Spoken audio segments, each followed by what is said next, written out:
profesor de Ética en la Facultad de Filosofía de la Universidad de Barcelona. Benvinguda, ongi etorria, bienvenida y cuando quieras, Begoña. Muchísimas gracias por esta invitación y me gustaría compartir con vosotros y vosotras unas reflexiones desde la ética, pero con el deseo de ligarla mucho con la estética. Yo doy por supuesto que no hay ética sin estética y a veces los conceptos se olvidan sus raíces etimológicas. Por eso voy a dividir la conferencia en 3 partes. En la primera me interesa muchísimo subrayar algunas raíces etimológicas de las palabras como ética, estética, bienestar, cultura, comunidad, ¿no? Y esto ligado con unas jornadas museísticas, ¿no? Esta es la primera parte. Necesito, como estamos en un entorno un poco interdisciplinar, pues algunas reflexiones sobre las palabras. Siempre me gusta empezar algunas de mis conferencias diciendo que pido disculpas si alguien tiene malos recuerdos de la filosofía. Seguramente no fue culpa de ella, pero no se explicó con las mejores condiciones, en las mejores edades, etc. Voy a intentar que al final os hayáis reconciliado con la filosofía, pero claro, necesitamos explicar algunas palabras como las voy a usar yo aquí, porque estamos en entornos interdisciplinares. También os pido disculpas, le he dicho a Marta que en principio, aquí está haciendo un tiempo horroroso de tormentas y a veces me falla la conexión, pero nada, unos segundos. Yo me doy cuenta enseguida, con lo cual me pararé de hablar, pero espero que no ocurra ni mucho ni demasiadas veces y quizá mejor incluso nunca. Pero os pido disculpas ya a priori. La segunda parte voy a detenerme en la importancia del placer, en la importancia de la experiencia estética como una experiencia gozosa, como una experiencia mucho más allá de meramente entretenimiento. Y eso lo voy a ligar con el concepto de cultura y de agricultura. Para mí es fundamental que la misión del museo, de los museos, en todas sus variedades, que son muchas, efectivamente es crear capacidades, generar vínculos, y esto lo explicaré, lo ligaré con el concepto de comunidad, y sobre todo generar experiencias de asombrarse, y eso tiene mucho que ver con la filosofía, con experiencias estéticas. Con experiencias estéticas. La tercera parte hablaré de los equipamientos culturales. Esto no suena nunca por el fijo, no suena nunca y mira, hoy todo ha tenido que salir, ha tenido que sonar. Espero que me vuelvan a llamar, perdonadme. Equipamientos culturales y querría ayudaros a pensar un poco cómo mejorar el acompañamiento de la experiencia estética para que genere bienestar, para que genere cultura y para que genere comunidad. Vamos a ello, vamos a la primera parte. Normalmente el concepto de cultura se ha asociado mucho, y más en el ámbito de los museos, a la accesibilidad. Y está muy bien, a la accesibilidad de los contenidos y, por tanto, desde lectura fácil a pedagogía, accesibilidad, por supuesto, también de movimientos y no únicamente de los contenidos, sino también de acceso económico y de acceso físico, con todas las cuestiones para las personas con diversidad funcional. De manera que se ha hablado de la adaptabilidad, de la accesibilidad de los contenidos. Se ha hablado, por tanto, desde la perspectiva de la justicia. Y sí, sin duda, fundamental. Yo, sin embargo, voy a dar una vuelta más. Creo que una vez eso se tiene que garantizar porque es de derecho, el derecho a la cultura, voy a hablar de también el deber de promocionar el bienestar. Y el bienestar entendido como experiencia estética. Les voy a hablar enseguida del concepto de experiencia, de estética y de ética. De experiencia. Hay un texto de Max Frisch, una novelita que se llama Mi nombre es Gantenbein, o me llamo Gantenbein, que tiene un párrafo delicioso que a mí me va muy bien para explicar lo que ahora intento compartir. Una persona, dice Max Frisch, una persona ha tenido una experiencia y ahora busca la historia de la experiencia.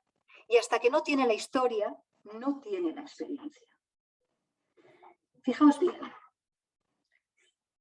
Hasta que no tiene la historia, no tiene la experiencia.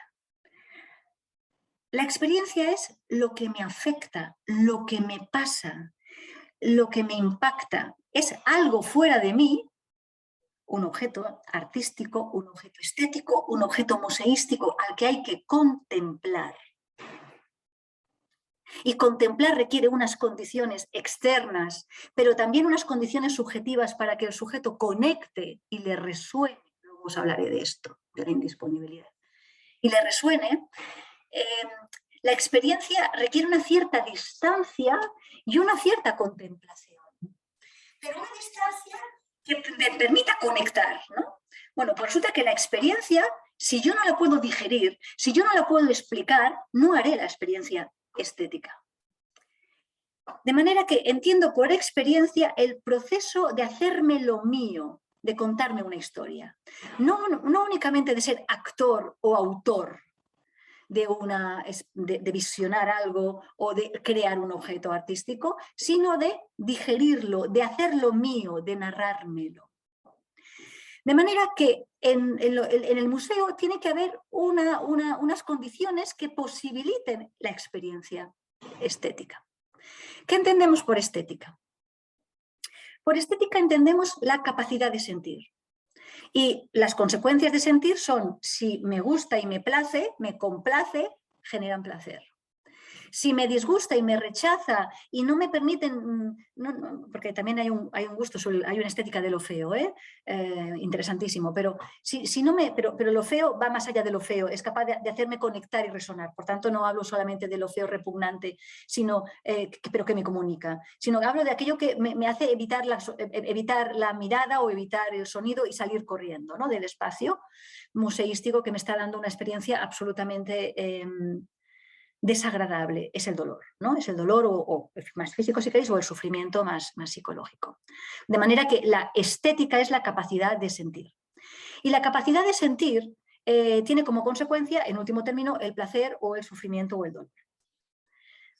Lo que pasa es que yo voy a distinguir luego placer y gozo, por un lado, edoné en griego, placer y gozo del mero entretenimiento.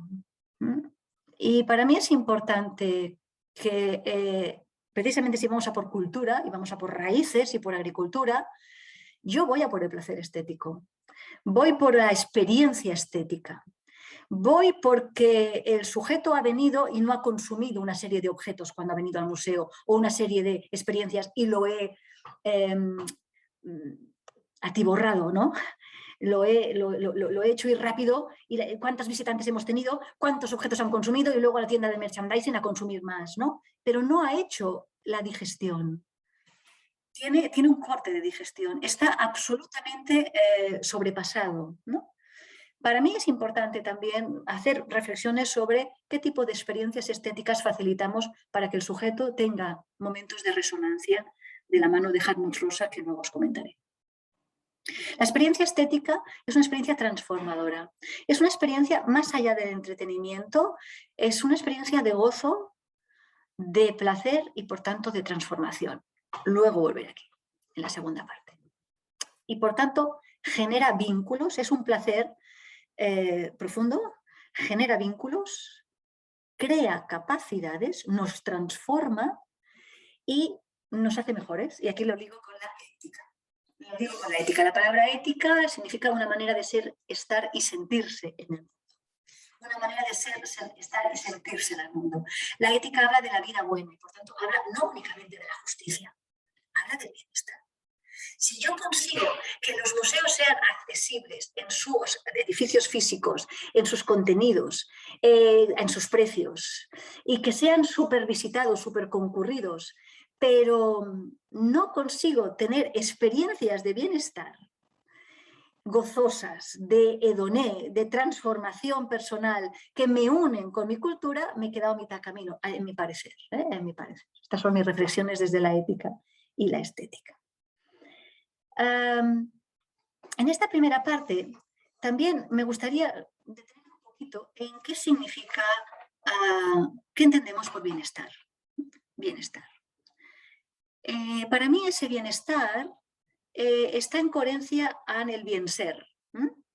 El bienestar no es un conformismo ni un consumismo que satisface deseos. Y aquí os voy a hacer una pequeña referencia al concepto de deseo griego. Cuando lo traducimos por carencia, como es la tradición platónica, o cuando el deseo es desde la tradición de Spinoza, potencia. No es lo mismo el placer que satisface una carencia, yo tengo sed y bebo agua y me satisface la sed, que el deseo como potencia. No únicamente es que me falta algo y me muevo para satisfacer lo que me falta, con lo cual parte de unas carencias, de unas deficiencias. No, yo subrayo más, sin negar la primera, subrayo más la potencia, mi capacidad de hacer y de ser y de crear y recrear, ¿no? Y esto liga mucho con la obra abierta de Umberto Eco, donde el espectador es co-creador de la obra artística, ¿no? Si hay un objeto artístico y hay un sujeto que crea y que intenta comunicar, o hay un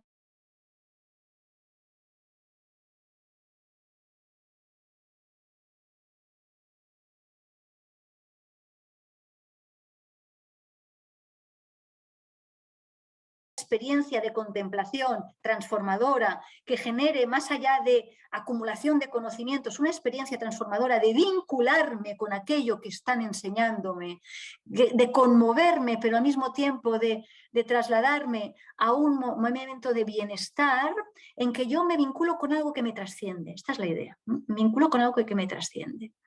De manera que el deseo es más poder conectar, poder salir, poder explayarme. No habla tanto desde un criterio deficientista de los déficits que yo intento llenar, usted tiene huecos de cultura, usted tiene huecos de conocimientos, sino que parto de las capacidades del sujeto de conectarse con algo que le trasciende, que es una tradición, una historia, una cultura y una comunidad estética de agentes que gozan. Me voy ahora un momentito a ir a los museos más artísticos, ¿no? De contemplación de obras de arte, no tanto etnográficos, que también pueden ser, ¿eh? No me gustaría ligarlo tanto, pero bueno, digamos que vamos a un museo a contemplar un cuadro, ¿no?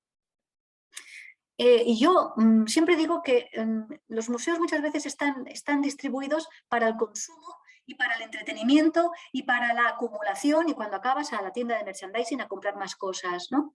Y a veces está poco cuidado, bastante poco cuidado, la experiencia estética, ¿no?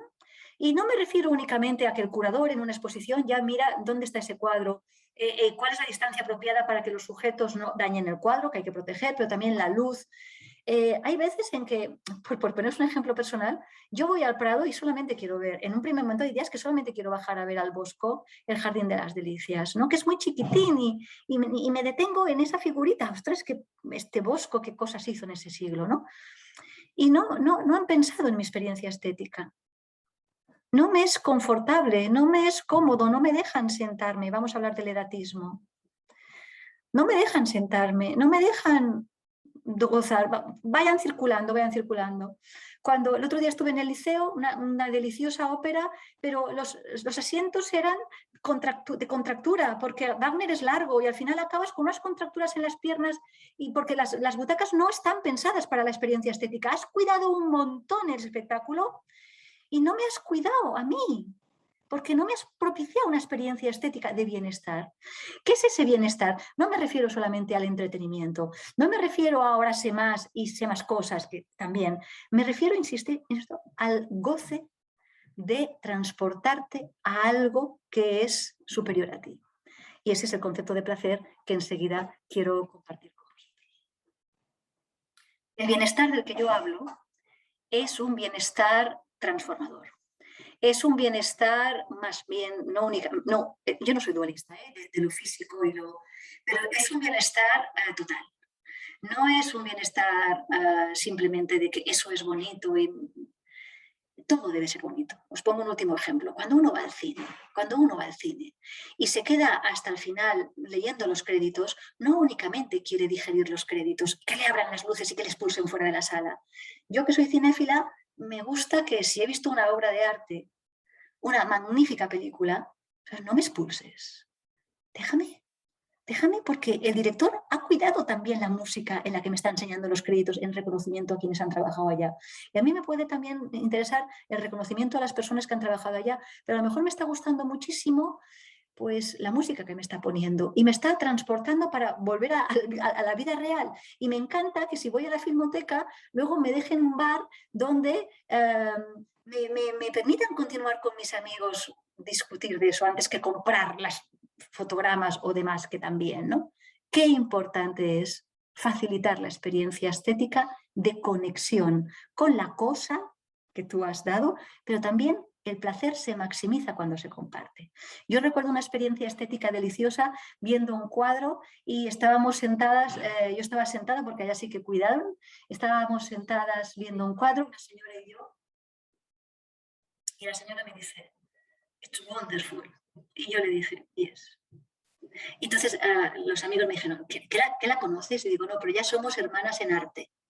Esa mujer y yo nos hemos dado cuenta que estamos asombradas, que estamos allá conectadas con algo y ella está conmigo. Y a mí me encantó que ella me dijera, "It's wonderful", ¿no? Porque estábamos las dos asombradas y esa experiencia estética compartida, pues imagínate cuando luego lo alargas pudiendo hacer que la gente pueda comentarlo y pueda disfrutarlo y no irse a su casa en soledad sin poder compartir con nadie, no únicamente el momento de placer, sino la experiencia estética que el otro ha tenido. A veces creo que cuidamos poco eso y nos hemos dejado imbuir de cuántos visitantes ha habido y cuántos cuadros y cuánta tal, ¿vale? Por tanto, el bienestar del que yo hablo es transformador. Me conecta, me saca de mí. Y en épocas de malestar en la cultura, de soledades y solitudes impuestas, no queridas, es muy importante que en el museo, si se genera cultura y comunidad, también se genere en el museo ese espacio de encuentro, no únicamente con el objeto contemplado, no únicamente con el sujeto que ha cuidado la exposición, que lo explique, sino también con los sujetos como yo, que están interesados en eso mismo y quieren compartir, ¿no? La comunidad es que tienen algo en común. La comunidad es que tienen algo en común. ¿Y qué tenemos en común? Una experiencia estética, una historia compartida, unos intereses. Y eso en unas sociedades en que el arte no debe ser consumo, ni a consumir ni a consumar, sino que debe generar experiencias estéticas. Las experiencias estéticas son realmente las que unen. No hay ética sin estética. Uno no es para sí mismo. Uno no se hace buena gente, buena persona. Uno se hace buena gente, buena persona porque quiere vivir bien. Y para vivir bien necesitamos estar rodeados de experiencias agradables, experiencias estéticas. ¿Sí? Bien, mucho más que entretenimiento, mucho más que digestión cultural o indigestión cultural, yo voy a promover la idea de que los museos deberíamos cuidar la formación, la facilitación de hacer cultura y hacer comunidad sentida, de sentirse parte, de ser parte y de saberse parte. Todo eso en uno. Bien, dejadme una última apunte un par de apuntes antes de entrar a la segunda parte de la importancia del placer y de lo indisponible. Yo no soy igualista, ya lo he dicho, yo no creo que haya una distinción entre la ética y la estética. Todo empieza porque me afecta, todo empieza porque me mueve y me conmueve, todo empieza porque ahí fuera en un museo hay un objeto que me exige una atención. Una atención que viene de la misma palabra respeto, quiere decir mirada atenta, que requiere una distancia. Pero esa distancia está para apropiarme de ese objeto, hacérmelo mío, narrármelo, digerírmelo, y todo eso empieza por el cuerpo. Y os he de reconocer que la filosofía, sobre todo la occidental, ha desconsiderado mucho el cuerpo. Y creo que eso ha afectado también a los museos. Han pensado mucho en la digestión intelectual. Es muy raciocéntrico.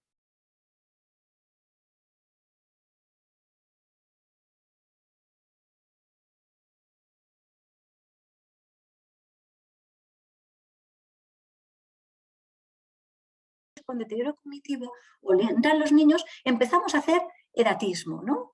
Esta exposición es más para niños y lo vamos a hacer así, esta es para mayores, bueno, haciendo edadismo, perdón, en castellano, edadismo. Edadismo quiere decir discriminación por razón de edad y homogeneización por razón de edad.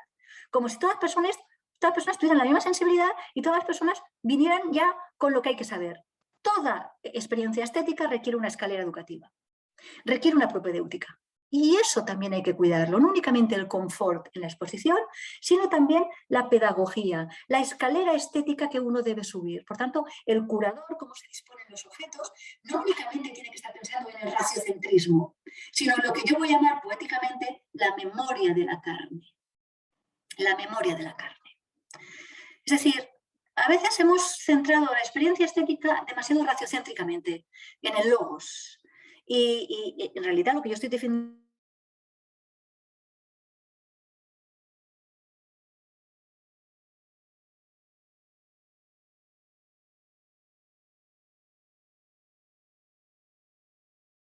pasos. Logos tiene que tener cierta coherencia, cierta lógica. Ethos tiene que tener un carácter, una cierta originalidad. Habla especialmente de forma distinta, con una voz propia, distinta de algo que no es propiamente un objeto artístico. Y luego el pathos es capaz de moverme y conmoverme. ¿Cuándo decimos eso de no me ha dicho nada? ¿Ha sido la exposición? Sí, y no me ha dicho nada. Tenían objetos magníficos, pero no me ha dicho nada, no me ha hablado, no me ha conmovido. Yo hablo de esto, yo hablo de la experiencia estética no únicamente raciocéntrica, sino de cuerpo entero, de pura presencia.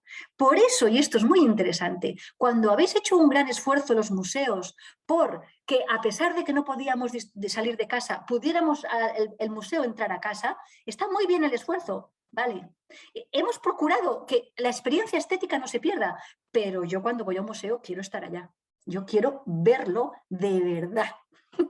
De verdad. Y a veces es verdad que algunos museos te presentan unas panorámicas que el curador que te está moviendo, te está presentando la exposición online, te está haciendo te la está cuidando de otra manera, te la está cuidando de otra manera, con lo cual es fundamental promocionar la experiencia estética sabiendo en qué modo estás, si en el modo presencial o en el modo real. Y no vayamos únicamente al raciocentrismo. Que los niños y las personas que tienen demencia o deterioro cognitivo puedan tener una experiencia estética porque ya han venido otras veces al museo, pero lo que he logrado es conectarme con ellas y, por tanto, moverlas y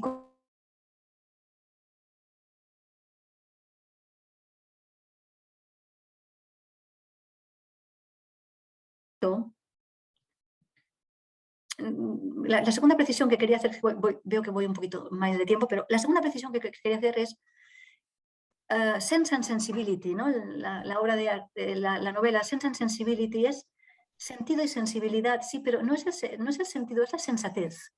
Es la sensatez, es el juicio. Bueno, pues la sensatez, el juicio, de ahí viene en catalán seny, juicio, senior. A veces también es muy importante, si solamente es sensatez y sentido y no tiene sensibilidad, me he quedado medias. Y si tiene sensibilidad pero no le he dado herramientas para que se lo haga suyo y por tanto lo dijera, tampoco he logrado el éxito. Voy a la segunda parte. Voy a detenerme aquí en la importancia de que cuando uno tiene una experiencia estética y va a un museo, sea de etnografía, de arte, de historia, el objetivo es crear capacidades.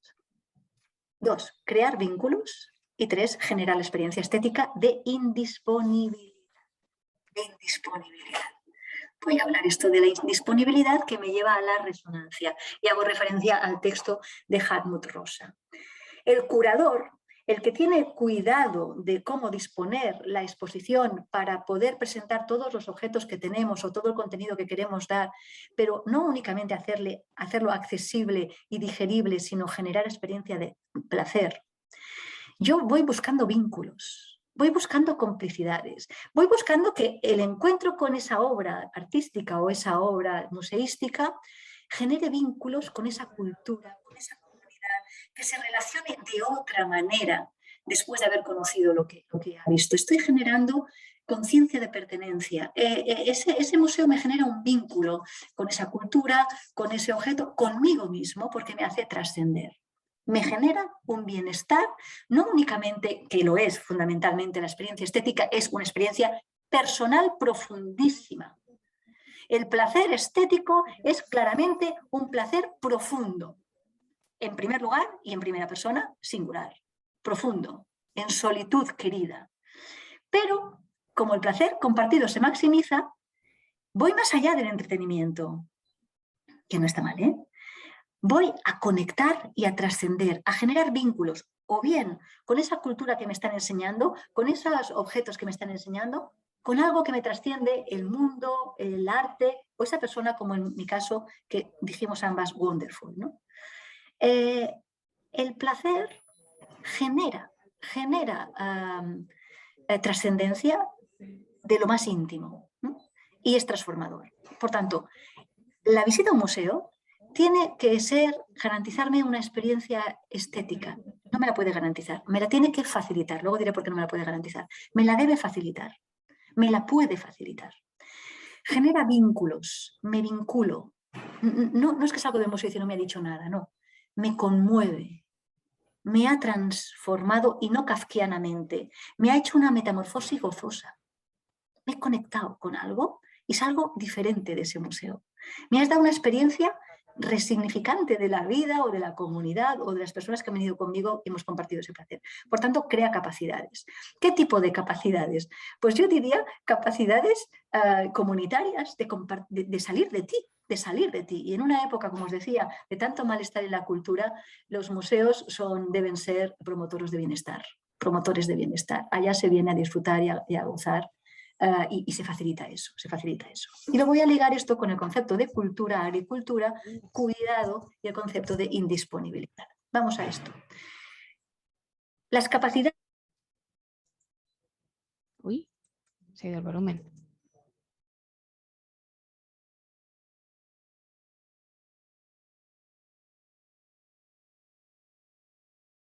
Eso se llama curador, ¿no?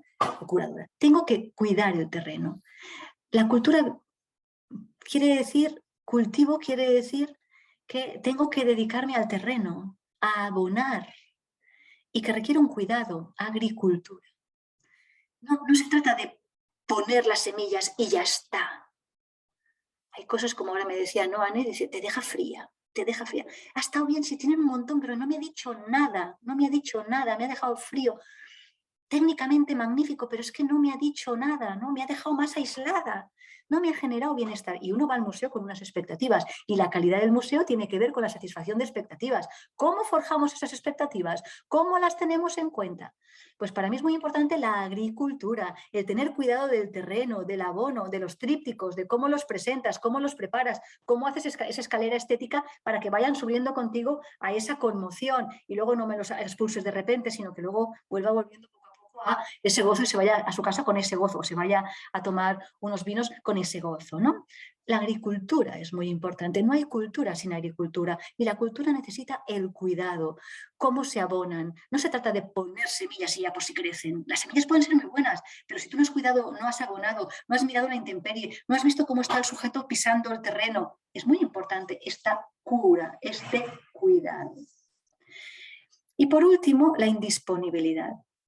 En este interesantísimo libro que os recomiendo de Hartmut Rosa, y ahora me voy a detener en este aspecto,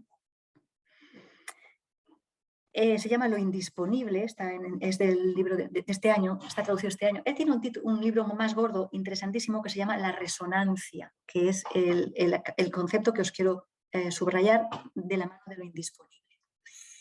Pero luego he publicado un libro más pequeñito, que es el que os recomiendo, que se llama Lo indisponible, de Hartmut Rosa, como suena, en Herder.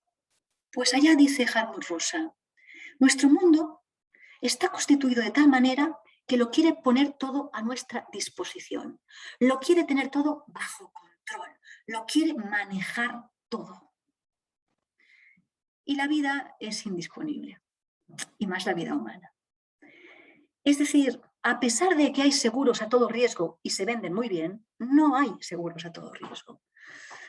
Y luego cuando te has comprado el seguro a todo riesgo te das cuenta que no estaba seguro a todo riesgo, que luego siempre aparecen las excepciones, ¿no? La vida es indisponible, es constitutivamente afectable, sorprendente, y de sustos también, te da sorpresas y también te da sustos. De manera que esa obsesión por controlarlo todo, por dominarlo todo, se traslada también al mundo artístico, al mundo estético y ético. ¿Qué pasa? Pues que genera muchísima insatisfacción, malestar en la cultura, lo contrario que vamos buscando, aislamiento porque no conecto con nada y por tanto no hay cultura, no hay comunidad, me voy encerrando a cultivar mi propio jardín, pero el propio jardín, si no tiene alguien que lo contemple y alguien con quien contemplarlo, pierde mucho. Resulta que cuando tú lo quieres controlar todo y luego te das cuenta que no lo puedes controlar, la insatisfacción es inmensa. Bueno, pues nosotros nos empeñamos en pagar, porque con lo que pagamos cuando compramos un viaje, lo que pagamos cuando compramos una entrada a un museo o a un concierto, queremos que nos garanticen lo que Rosa llama la resonancia. Para mí la resonancia, eso es lo mismo que he dicho con la experiencia estética. Una experiencia de transformación que me conecta con ese objeto, con el mundo del artista, éxtasis, me saca de mí e incluso de quicio, en el mejor sentido de la palabra. Me trasciende. Es más místico, es más de silencio. No lo sé. Simplemente no lo sé. Me supera. No tengo palabras.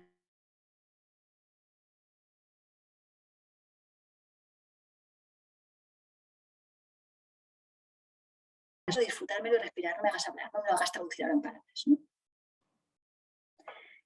Lo indisponible tiene un aspecto malo, que es que ante el empeño de controlarlo todo, de manejarlo todo y de ponerlo todo a nuestra disposición y de creer que lo tenemos todo controlado, te lleva a un mayor dolor, a un mayor aislamiento cuando te das cuenta que no era así y te frustra. Esa misma experiencia, cuando la trasladamos a los museos y vamos a un concierto o vamos a un viaje y queremos que como es pagado, como lo he pagado, me garantices el momento de éxtasis de contemplar el Himalaya o de contemplar la aurora boreal o los delfines y resulta que no ha sido para tanto, yo no puedo luego, no me pueden garantizar que tendré momentos de resonancia, pero yo lo exijo porque por eso he pagado. Sin embargo, lo indisponible también tiene el otro lado. Es que precisamente los momentos estéticos son indisponibles.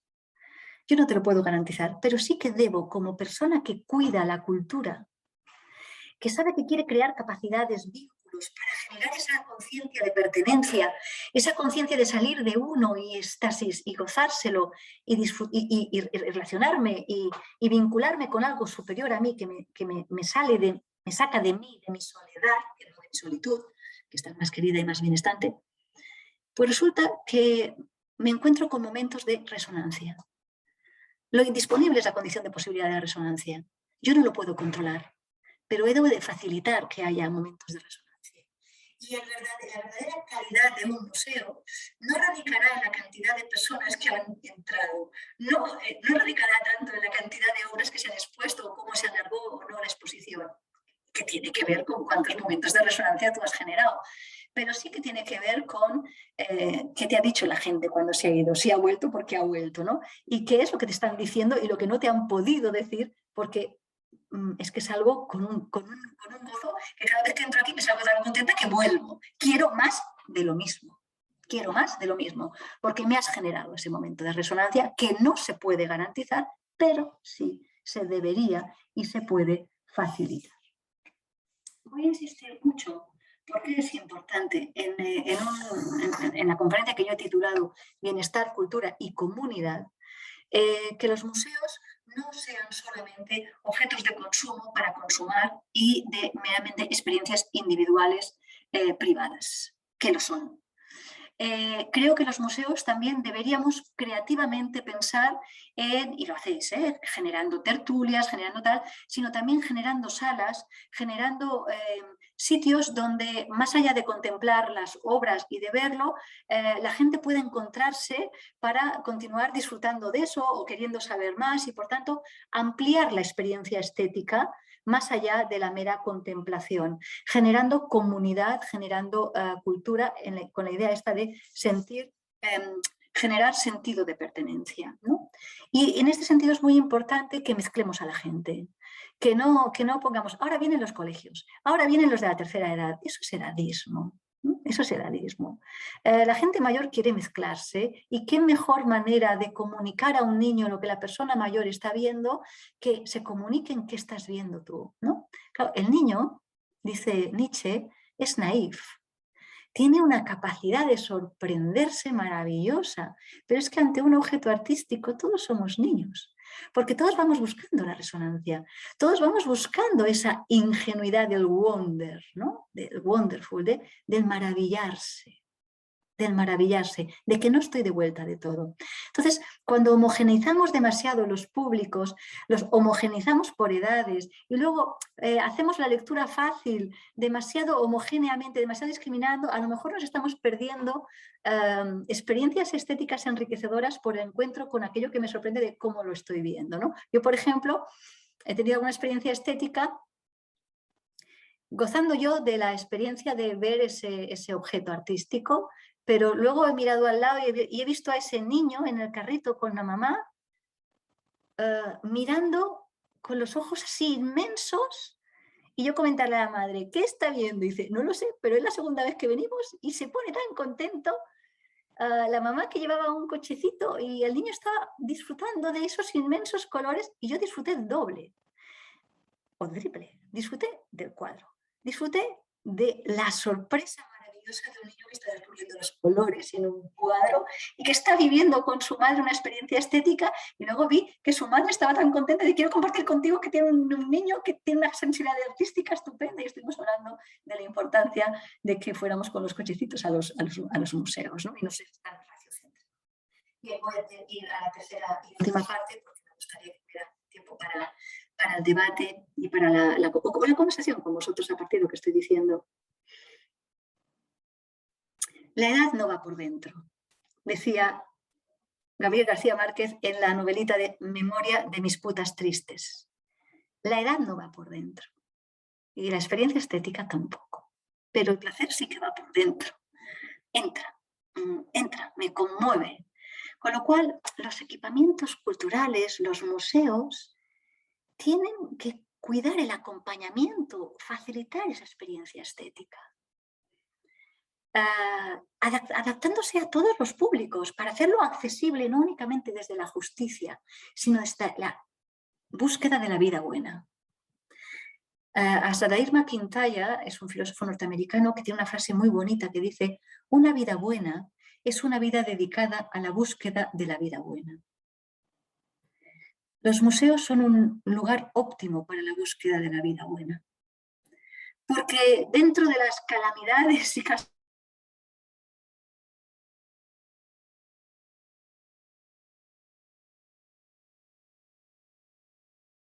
un espacio de acogida y de encuentro donde ahí la gente se siente protegida para dejarse llevar, a let it be, dejarse llevar. Dejarse llevar por alguien que te acompaña, que te lleva suavemente de la mano. Incluso pidiendo disculpas, ¿no? Porque no me quiero entrometer, pero si quieres te lo facilito. Acompañar la experiencia estética se educa y no es acumulativo, se educa haciendo un tránsito. Tienes que garantizar la contemplación y la recreación, en el doble sentido de la palabra. La obra artística como creada por alguien, pero recreada por quien la contempla. Por ejemplo, ahora estoy pensando en la Sagrada Familia. Cuando tú entras a la Sagrada Familia, allá se intenta promover una experiencia estética. Independientemente de tu espiritualidad, es una experiencia estética muy vinculada con la espiritualidad y tengo que conseguir que todos los públicos, los religiosos y los no religiosos, los más trabajados en la espiritualidad, los que no, allá tengan una experiencia gozosa, artística, que les intenta comunicar con... ¿Y qué nos intentaba decir Gaudí con este templo expiatorio? Y que más allá de tu relación con el fenómeno religioso, con la creencia de Gaudí, que te haga sentir, que te conmueve, que no estás de vuelta de nada. que te conmueve, que te mueve y que te hace trascender, y estoy insistiendo mucho en eso, que te contagia vitalidad, ganas y ganas de más. La edad no va por dentro y con lo cual tenemos que hacer el museo accesible como experiencia estética a todos los públicos. Esto es muy difícil. Con lo cual tengo que hacer muchas pruebas, tengo que observar mucho qué están viendo los espectadores con estas condiciones, con estos conocimientos, si le damos estos conocimientos más, menos, pero el placer sí que va por dentro. La edad no va por dentro, pero el placer sí que va por dentro y entra y me dispara más allá de mi cuerpo y me trasciende a la vida gozosa. Y tengo que hacer el posible porque en el museo haya esa experiencia ética y estética de transformación y de unión con esa historia de la comunidad, si es de historia o etnográfica, o en esa historia de ese artista, y vengas aquí al museo y tengas un lugar acogedor, un lugar hospitalario.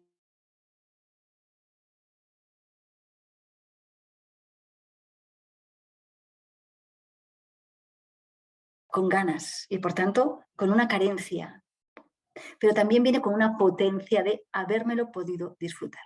Termino con dos ideas. Una es un chiste y otra es una canción. El pesimista dice, ¿te imaginas que nos quitan lo bailado? Precisamente porque hay memoria de la carne, independientemente de los deterioros cognitivos, independientemente de las capacidades intelectuales, conocimientos artísticos, estéticos que uno tenga, lo que uno ha bailado, la resonancia, eso no te lo va a quitar nadie.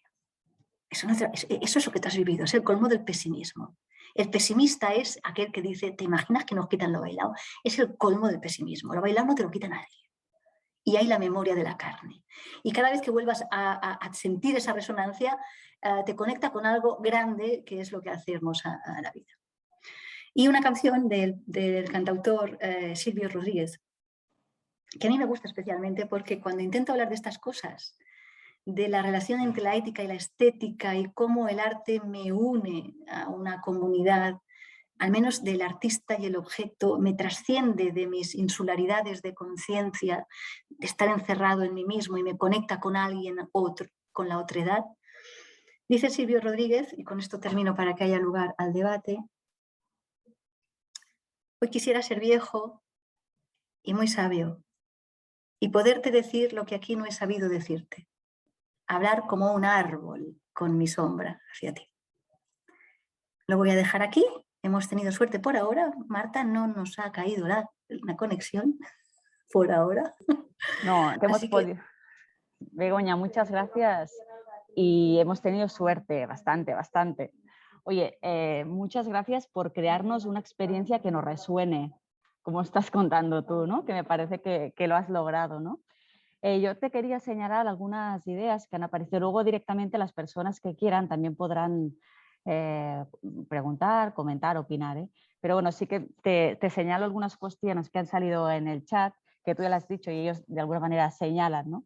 Es a favorecer la experiencia estética compartida, en tener en cuenta a la persona en el estar bien, ¿no? En ese procurar todos los procesos, a veces invisibles, cuando te das cuenta del estar, del asiento, ¿no? De poder favorecer un espacio para esa experiencia del estar bien, ¿no? Esa experiencia estética personal profunda en solitud, ¿no? Esa importancia de que es una experiencia personal, también señalaba Carlos, que ha estado muy activo en el chat. Y también han coincidido algunas cuestiones que te comentaban. Claro, estamos desde los museos acostumbradas y acostumbrados a esa división de los públicos. Esa actividad para el público infantil, para la tercera edad, quizá incluso por nuestra parte es una cuestión de intentar no perder ese control para tener quizá más controlada la situación y poder medir mejor luego qué pasa, ¿no? Pero ¿cómo podemos hacer para buscar ese equilibrio entre esa experiencia que resuene sin categorizar tanto, ¿no? Parece que necesitamos categorizar. Eso también te han preguntado, ha coincidido Anne, ha coincidido Carlos de otra manera, pero bueno, ¿cómo escapar de esas franjas de público para, ¿no? Eso también te han trasladado.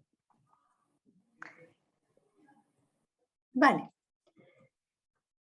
Empiezo por 3 ideas a raíz de estas interesantes observaciones.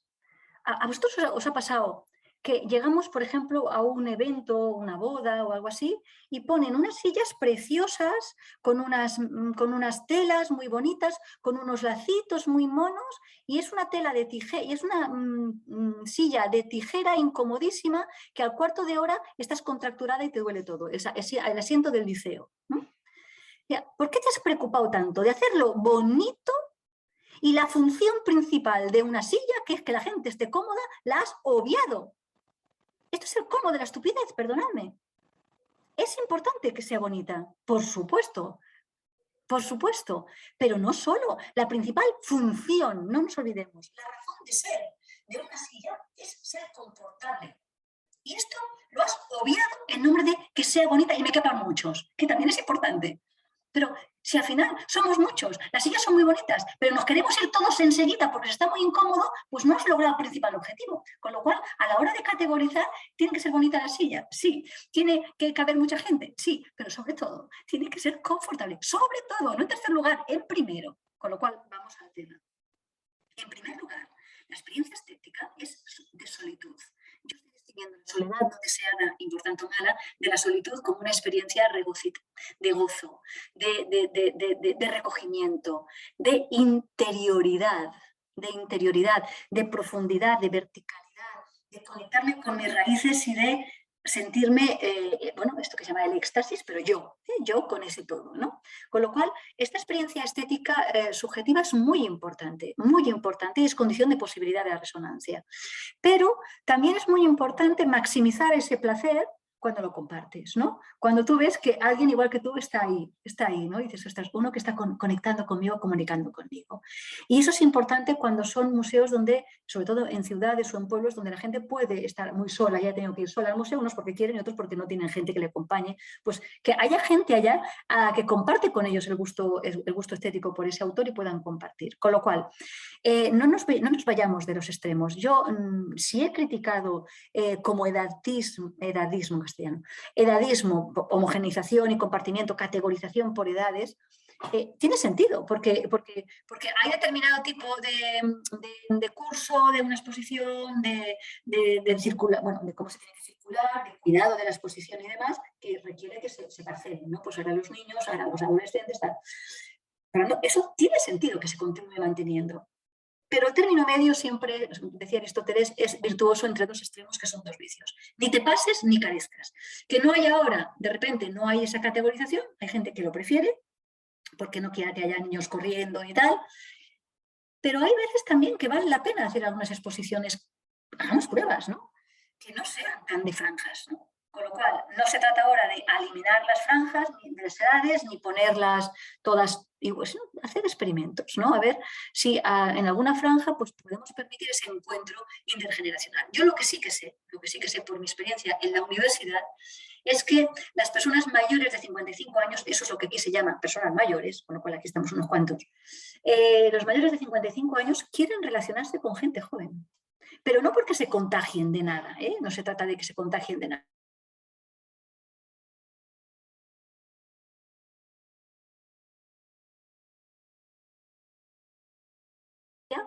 La experiencia de haber visto, la experiencia de qué tipo de lecturas estás haciendo, se asombran de otra manera y los jóvenes pueden enriquecerse del trayecto estético que está disfrutando esa persona mayor, ¿no?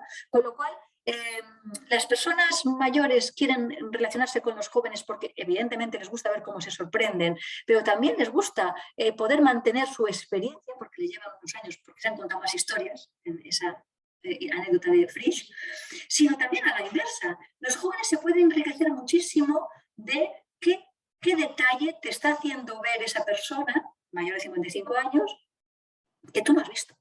Fíjate en esto, ¿no? Fíjate en esto, ¿no? Pero ¿tú qué ves? Dices, es que esto está pintado en el 16. Esto no es un surrealismo de los años del 20, está pintado en el siglo XVI. Y fíjate lo que está aquí. Esto es el precedente de... Y le estás enseñando un poquito de historia, pero luego te dices, oye, y mira qué belleza. Mira, ¿dónde está este hombre? ¿Dónde se ha colocado el pintor para pintar eso? ¿O dónde ha puesto la cámara el director para enseñarte? ¿Por qué lo ha puesto desde aquí? ¿Por qué ha hecho un barrido? Entonces, tú puedes darle esa experiencia y enriquecerle la experiencia al joven. Con lo cual, no se trata de pasar ahora de repente a anular las franjas, pero sí hacer experimentos más intergeneracionales, porque creo que es enriquecido. Sí, no sé, alguna persona te pregunta si conoces alguna experiencia en curso o tú la has vivido que recomiendes de algún museo, alguna experiencia en que bueno, haya habido esa mezcla. Esa es una pregunta. Luego, otra persona desde YouTube, te digo, qué placer de escucha, qué hermoso conectar así desde el entendimiento de la experiencia estética. La recuperación de esa experiencia estética en los museos debe ser urgente. Gracias, Begoña.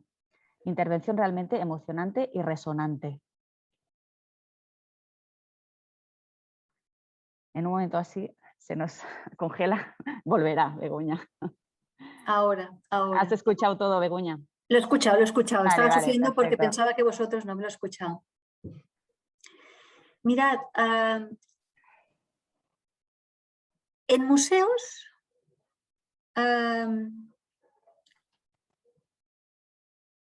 sí que he visto determinadas galerías, no tanto museos, algunas galerías y algunas exposiciones que han abierto a todos los públicos con distintos niveles de acompañamiento y una cosa muy sencillita, pero, por ejemplo, bajar la letra, aumentar la letra de lo que ponéis al lado, por ejemplo, en los teatros, en los cuadros, ¿no? Yo he visto museos en que hay una altura cómoda para el espectador de clase de estatura media, y luego he visto que lo mismo lo ponían debajo con otras letras y o sea, había una explicación del cuadro para niños que sabían leer y con algún tipo de lectura fácil para ellos, ¿no? Y me encantó. Y la mayoría de todos nos íbamos leyendo, yo iba leyendo los dos diciendo, ostras, qué bonita, qué deferencia a la diferencia intelectual, pero también gente que va con silla de ruedas. O sea, muchas veces ni siquiera se ve la altura de las cabezas, ¿no? Poner arriba y abajo, y lo que pones abajo no es exactamente lo mismo, sino lo adaptas a la capacidad intelectual y es de lectura fácil, ¿no? Sí que he ido a alguna exposición arqueológica donde han hecho el doble recorrido, el mismo recorrido, pero con lectura fácil y con lectura para gente más que viene de estudiantes de arqueología o de historia, y al final todos nos íbamos a la lectura fácil, pero no porque fuera más fácil, sino porque era más agradable. Era más agradable. La otra era demasiado denso. Me estás sobresaturando, ¿sabes? Y era por tanto, esto por un lado, cómo se disponían las explicaciones, cómo se distribuían los pasillos para que no tuviera que ir todo el mundo como borrego, sino que permitiera que la gente pudiera fluir sin que necesariamente se topara, ¿no? Y he visto algunos experimentos interesantes, claro que el local te lo permitía, ¿no? Pero sí que me gustó muchísimo, y esto hace años que lo están haciendo, en los auditorios de música, hacen conciertos para bebés, para bebés y para niñitos chiquitines de menos de 3 años. Entonces allá van los niños de 0 a 3 años con sus hermanos y está la orquesta tocando, pero están los padres jugando y disfrutando, pero con la orquesta al lado, ¿no? Y está habilitada la orquesta para que la orquesta pueda tocar, pero improvisando mucho, a ver cómo están reaccionando los niños. Si el niño se acerca y quiere tocar el violín, ¿no? Pues que el músico esté dispuesto a que lo toque. Y cuando quería sentarse en la falda, pues le decía al otro, sigue tú, que yo me lo siento en la falda porque el niño quería tocar, ¿no? Porque el niño quería saber qué era lo que producía ese sonido que a él le atraía, ¿no? Con lo cual aquí el objetivo no era que la música se interpretara técnicamente perfecta, el objetivo era la resonancia estética de los bebés y de los niños, y los padres viendo cómo sus hijos están despertando su capacidad auditiva y se están reconciliando. Evidentemente luego le dije, oye, luego no me los salvajéis porque son van al liceo y se dedican, luego de adolescentes que se piensan que se pueden ir a sentarse en la falda de violinista, tienen que saber que esto se acaba en un tiempo, ¿no? Pero no, es una pedagogía. Pero son experimentos que evidentemente ha de estarse dispuesto a que el músico quiera hacer eso. A mí que no me toquen el violín, a mí que no se me acerque al niño. El cuidado de la obra, a ver,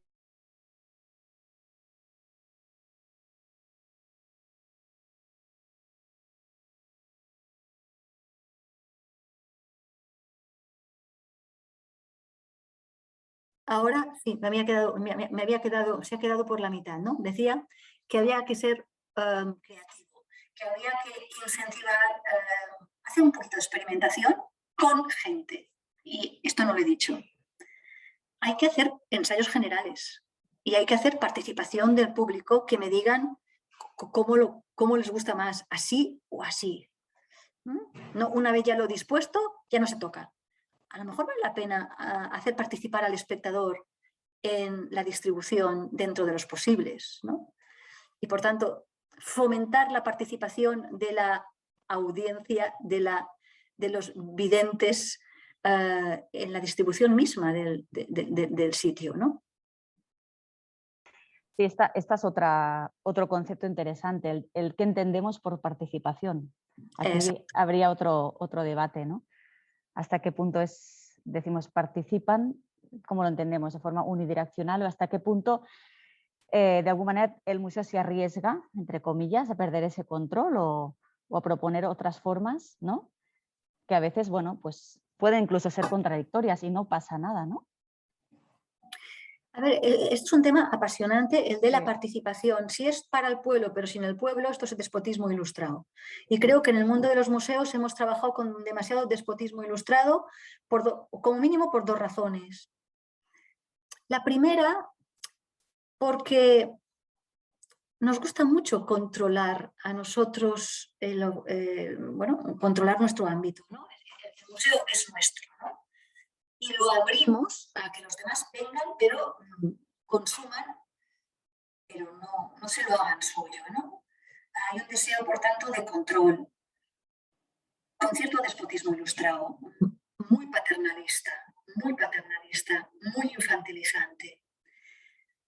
Pero en segundo lugar, hay otro objetivo bueno, el primero no lo es tanto, hay un objetivo bueno que es el cuidado del objeto que estoy presentando, porque, bueno, pues es que es algo único que merece una protección y, por tanto, merece unas temperaturas, merece unos cuidados, tanto en las telas que en los libros o en lo que estemos presentando, ¿no? Con lo cual tiene que haber un cuidado del objeto. Esto necesariamente debe estar.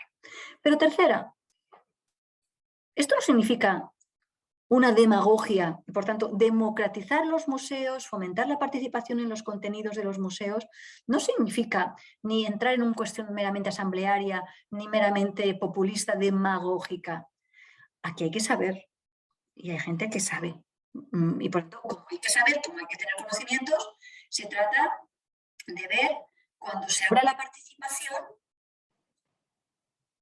¿qué participación es? ¿De qué tipo de participación es? Sí, de la distribución del objeto, pero qué cosas no te voy a dejar participar. ¿Por qué? Porque tú quisieras tocar al músico, pero ese músico no se deja tocar. Yo no lo puedo obligar a tocar y que le toquen a él.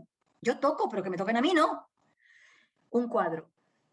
No puedo dejar de tocar el cuadro.